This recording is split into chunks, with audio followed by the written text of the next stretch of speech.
ETF를 아는 좀 잘하는 ETF 좀 잘하는 형님 지금부터 시작합니다.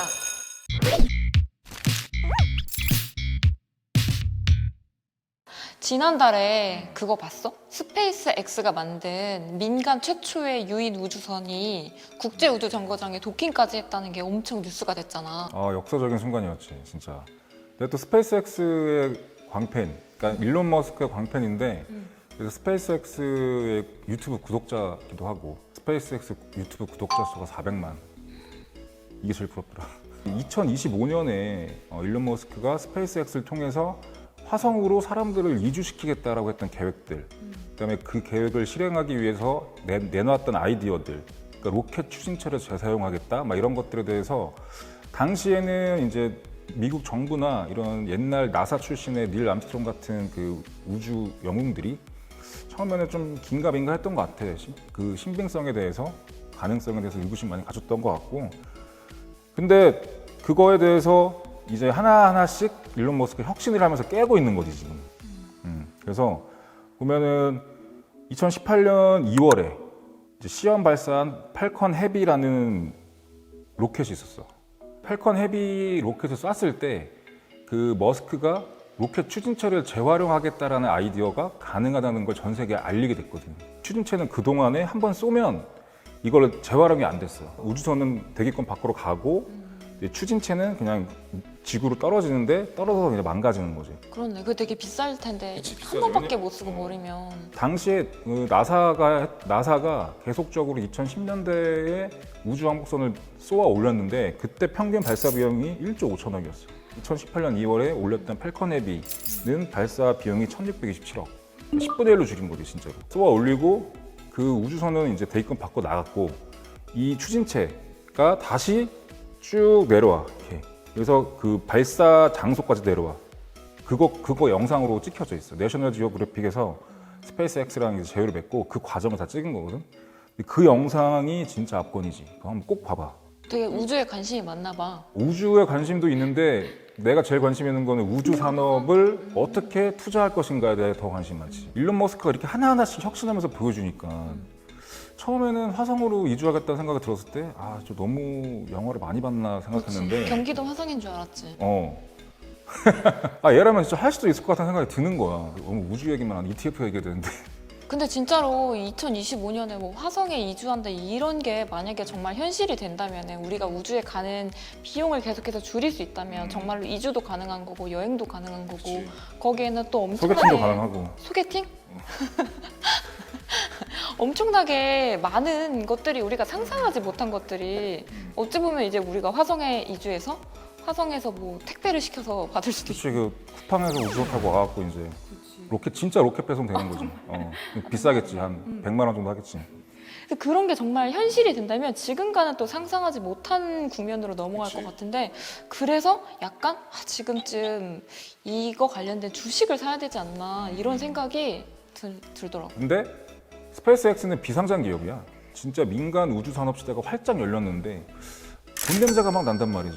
근데 여기서 투자를 어떻게 할까라고 생각하는 사람들 굉장히 많을 거야. 근데 내가 스페이스X 주식을 사고 싶어. 근데 비상장이기 때문에 사기가 어렵단 말이야. 상상되어 있는 건 없어? 하나 있어. 지난 30일 날 일론 머스크가 크루 드래곤을 쐈을 때 버진 갤럭틱 주가가 올랐지. 왜냐면 그러니까 투자자들이 손쉽게 살 수 있는 게 이 버진 갤럭틱 주식밖에 없었거든. 근데 그거 말고도 뭐 그런 거에 뭐 재료를 낸다거나 중간재를 만든다거나 소프트웨어를 만든다거나 좀 이런 관련 기업들 중에서 상장된 회사들이 있을 것 같은데. 맞아. 그러니까 그런 애들을 좀 모아가지고 ETF 꾸러미가 있을 것 같아. 있지. 당연히 있지. ETF는 없는 게 없어요. 다 있어요, ETF는. 뉴스 보시고 이거 될 것 같은데? 그럼 검색하면 다 있습니다, ETF는.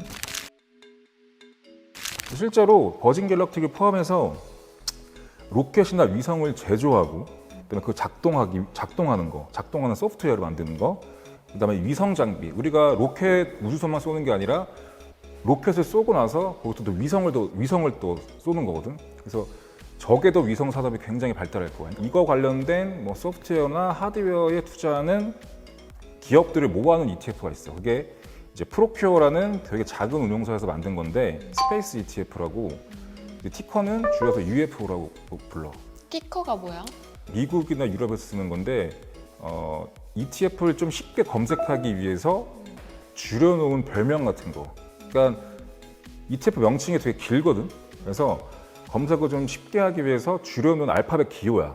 그래서 아까 얘기했던 프로큐어의 스페이스 ETF는 줄여서 UFO. 귀엽다. UFO는 되게. 티커 중에 재밌는 이름 붙어있는 티커 몇 개 알려줘. 비만 치료제 개발 기업들이랑 각종 헬스케어 기업들을 모아놓은 ETF가 있어. 이 ETF의 티커는 슬림이야. SLIM. 되게 딱 느낌 오지, 슬림이. 물론 이 ETF 산다고 슬림해지진 않아. 재미있는 것들은 글로벌엑스라는 운용사에서 만든 Founder Run Companies ETF. 그러니까 쉽게 말하면 창립자가 회사를 경영하고 있는 회사들만 모아놓은 ETF야. 이 ETF 티커는 BOSS, BOSS. 딱 보면은 그 티커를 보면은 이 ETF의 특성까지 혹은 또 재미까지 딱 줄 수 있는 티커가 되게 좋은 티커지. 근데 우리는 이런 티커를 붙이진 않는 거야? 우리는 티커 대신에 종목 코드, 숫자. 숫자로 해. 그러니까 이런 식으로 티커를 통해서 재밌는 이름들을 붙이면 좀 더 일반인들이 좀 알아보기도 쉽고 접근하기도 좀 쉬울 것 같아. 재밌어지지. 앞에 이제 그 일론 머스크가 로켓을 쏘고 이런 얘기를 왜 했냐면 이제 우리들이 다양한 그런 뉴스들을 접한단 말이에요, 살면서. 그러면 저 혁신을 내가 목격을 하고 있는데 뉴스로 이걸 어떻게 투자로 연결시킬 수 없을까에 대한 고민을 이린이 너도 그렇고 나도 그렇고 뭐 여기 계신 감독님도 그렇고 다 알고 있단 말이지. 그거를 보통은 우리가 이제 테마 투자라고 불러. 말 그대로 그 향후에 성장할 것 같은 테마에 투자한다는 뜻이야. 그래서 일론 머스크가 유인 우주선을 쏘아 올리는 모습을 보고 이제 우리가 우주 산업이 잘 될 거라고 생각하고 관련 ETF를 매수하는 거랑 같은 거지. 근데 오늘 테마 투자를 주제로 선정한 이유가 있어? 난 퇴근하면 개인 투자하고 이제 출근하면 기관 투자가 되지만 이제 보통 기관 투자자들이 어떻게 투자 전략을 짜가는지를 우리가 알 필요가 있어. 이 테마 투자 방식이 글로벌 금융기관들이 가장 고민을 많이 했고 그다음에 가장 돈을 많이 향후에 집행할 전략이라고 보면 돼. 2008년 금융위기나 이럴 때는 사람들이 저렇게 튼튼한 줄 알았던 회사도 무너지는구나 이런 걸 보면서 그냥 지수를 따라가는 그런 게 유행을 했을 것 같아. 비슷해. 그러니까 2008년도에 금융위기 나면서 글로벌 주가가 곤두박질 치고 V자 반등이 일어나는데 이 회복 국면에서 비싼 보수를 수취해가는 액티브 전략들의 펀드 수익률이 더 안 좋았어. 오히려 그 대표 지수, 뭐 나스닥, S&P 500, 코스피 200 같은 그런 대표 지수를 복제하는 인덱스 펀드가 더 회복력이 좋았단 말이야. 그러면서 사람들이 액티브 펀드 보수만 비싸고 이거 인덱스 펀드보다 수익률이 낮은데 이거를 우리가 해야 되나? 라고 할 비난이 많이 일어났지. 당시에는 비용만 잡아먹는 액티브 투자 전략에 대해서 무용론이 굉장히 많이 등장을 했었어. 어차피 인덱스 펀드, 인덱스 전략의 성과가 좋으니 그냥 그걸 하자. 비용도 싸고 편하니까. 그런 식으로 굉장히 많은 자금들이 글로벌 대표 지수들에 많이 몰렸지. 근데 그게 벌써 한 10여 년 전이니까 지금은 아니지. 우리가 앞서 봤던 그 일론 머스크 같은 기업인들의 혁신 때문에 바뀐 거야. 2012, 13년, 14년도부터 점점 더 혁신 기업들이 나오면서 그 인덱스 수익률보다 훨씬 높은 수익률을 막 기록하는 거야. 마이크로소프트 같은 데는 이제 기존의 윈도우에 치우쳤던 OS 시장에서 탈피해서 이제 클라우드로 완전히 넘어갔고. 그래서 위에 그래프를 보면 지금 나스닥이 맨 밑에 있고 뭐 알파벳이라는 구글이고 그다음에 마이크로소프트, 아마존 같은 회사들의 수익률이 엄청나게 올라가고 있잖아.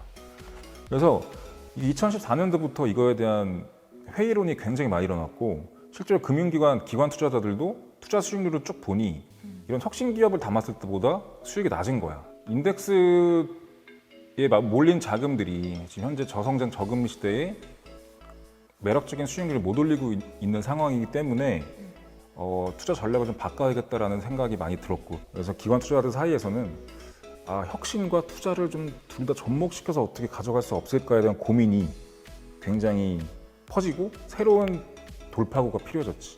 그걸 이제 테마 투자라고 부르는. 그치.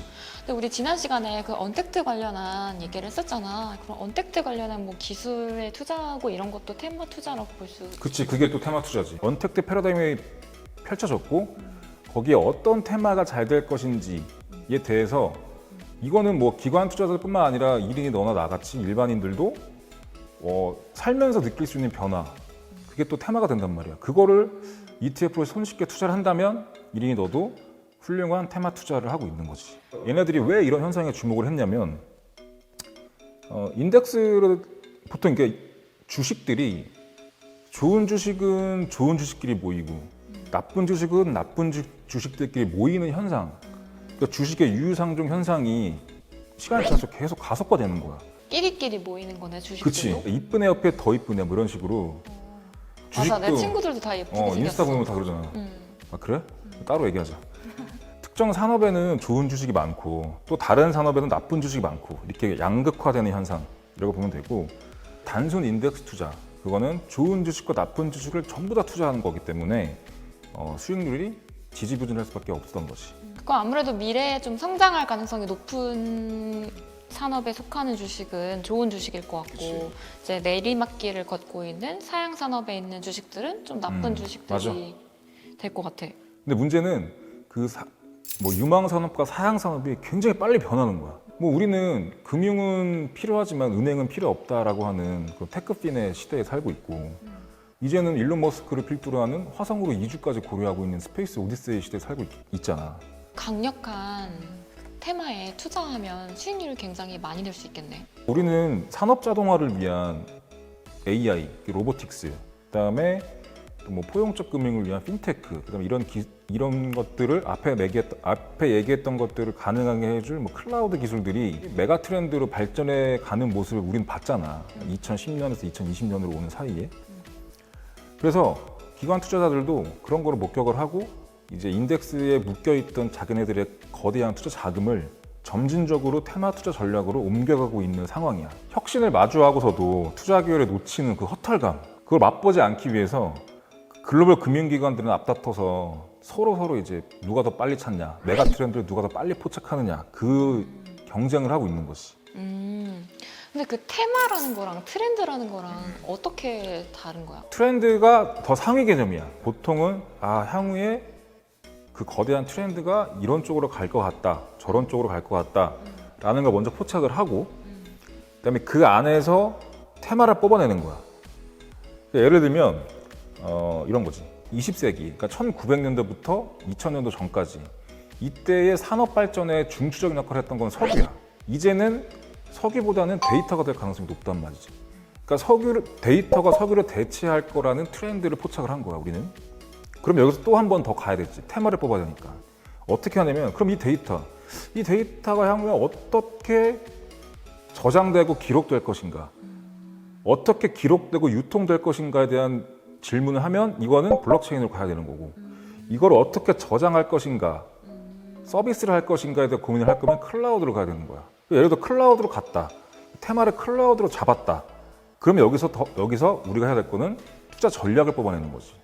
클라우드 산업이 어떤지, 경쟁자는 누가 있는지, 향후 클라우드가 어떻게 발전할 수 있는지, 뭐 이런 것들 고려해서 클라우드 산업 내에 이제 가치 사슬도 보고, 그래서 가치 사슬별로 기업들을 쭉 뽑아내서 투자를 하는 거지. 이게 이제 실질적인 투자 전략이지. 트렌드를 뽑고 테마를 뽑고 투자 전략을 수립하는 과정은 개인들이 하기는 좀 어려워. 이런 테마 투자를 하려면 테마 투자형 펀드를 가입했었지. 테마 투자를 하는 액티브 펀드. 근데 보수가 높잖아. 근데 우리 같은 이제 뭐가 있다? ETF가 있지. 그치, ETF. ETF는 맞는 꾸러미이기 때문에 최근 2, 3년 동안에 테마 투자 ETF들이 굉장히 많이 출시되고 있어. 글로벌 X라는 운용사에서 클라우드 컴퓨팅 ETF가 있는데, 그러니까 티커로는 클라우야. 이 ETF가 출시된 이후부터 최근까지 수익률을 보게 되면은 나스닥보다 높은 수익률을 기록하고 있어. 그리고 실제로 그 클라우드 1등 회사들인 아마존이나 마이크로소프트보다는 좀 아니지만 그래도 이 향후 성장할 가능성이 굉장히 높은 클라우드 테마에 분산 투자함으로써 단순히 나스닥보다는 높은 수익률을 가져갈 수 있게 되는 거지. 너무 한 군데에 하나의 기업에 투자하기에는 좀 무섭기도 하고, 하지만 그래도 나는 일반 그 인덱스보다는 좀 더 높은 수익률을 가져가고 싶은 사람들한테 좋을 것 같아. 근데 공부는 하긴 해야 될 것 같아. 어쨌든 내가 어느 정도의 트렌드와 어느 정도의 테마 정도에 대해서는 알고 있되 그렇다고 내가 뭐 자세히까지는 알 건 아니지만 조금은 공부가 필요한 맞아요. 부분인 것 같아요. 그러면서 테마 한번 공부하고 그 테마를 구현해준 ETF 한번 공부하고 이 두 개만 하면 그 다음 바로 핸드폰을 매수하면 되니까 굉장히 편리한 거지. 글로벌 ETF 운용사들이 그 테마형 투자 ETF 시장에 굉장히 관심이 많고 계속적으로 상품을 내고 있어. 아직은 근데 전체 ETF 시장을 봤을 때 비중이 크진 않아. 30조 원 정도로 1%가 채 안 되긴 하지만 계속적으로 이 테마 ETF가 늘어나고 있고 우리가 혁신과 투자 이 두 마리 토끼를 가져가고 싶다면 그 테마형 ETF가 지금 현재 나와 있는 금융 상품 중에서는 가장 효과적인 수단이라고 보면 될 것 같아요.